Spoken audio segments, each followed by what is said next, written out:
ایسی احمد شاه راته پیدا کړې، مشکي عالم غوندې ملا راته پیدا کړې. ولې دا زما پښتون ټبر او په څه باندې وژل کېږي لر او بر. دا زما د ارمانونو سترګې سرې دي، که تر شا مې د منظور پښتون نارې دي. اپریدو مومن شینوار او یوسفزیو، بنوڅي مروت خټک او څکزیو، داودزي بنګخ کاکړ او سالارزیو، له داوړ وزیر مسعود او څکزیو. یم ولاړ په خپلو مټو مال اعمال یم، دبدبه مې د خوشحال د ستر خوشحال یم. زه به خرڅ نشم هیڅکله په روپو، پښتنو درته قسم خورم په پښتو. حق به اخلو که موسر التنول ویږي، د برېښنا له سپینې خولې ګلۍ وریږي، د شپک غې کې توده وینه جاري ده.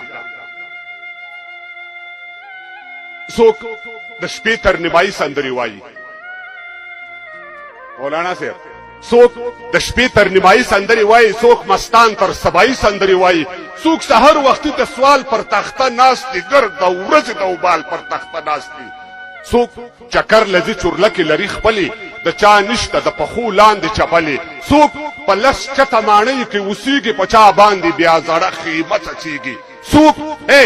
څوک د قبر ځای هم نه لري حیران دي، څوک د قبر ځای هم نه لري حیران دي. څوک د سل جریبه ځمکو خاوندان دي، چا د خوښې او د شرنګ جامې اغوستي، چا په خپلو وینو رنګ جامې اغوستي، چا د سر ویښته شکولي بورې کونډې، څوک له ډېرې عیاشۍ ګرځي بربنډې. چې هر وخت راځي رازه وینه جاري ده، د شپک غې کې توده وینه جاري ده.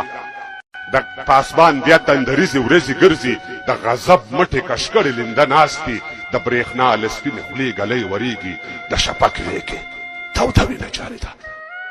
نه پروا د چا لرم خپله اغوندم، زه آزاد یم خپله خورم خپله اغوندم. چې اسلام پکې اول مضمون وانخلم، په یوونه خود به تش پښتون وانخلم. خان ترکې ببرک خان میرزمان خانه، پر قبرونو مو رحمت شباکو خانه.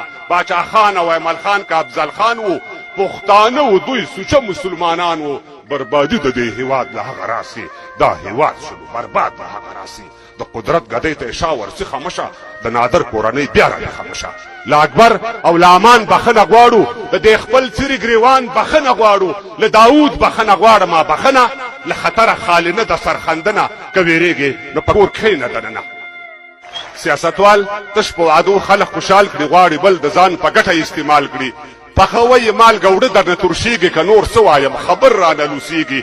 د کیمرې تر مخ پښتو مسلماني ده، د پردې تر شا خبره میداني ده. امنیت که په دې حال وي پولیس مشره، دا وړی به شړی نشي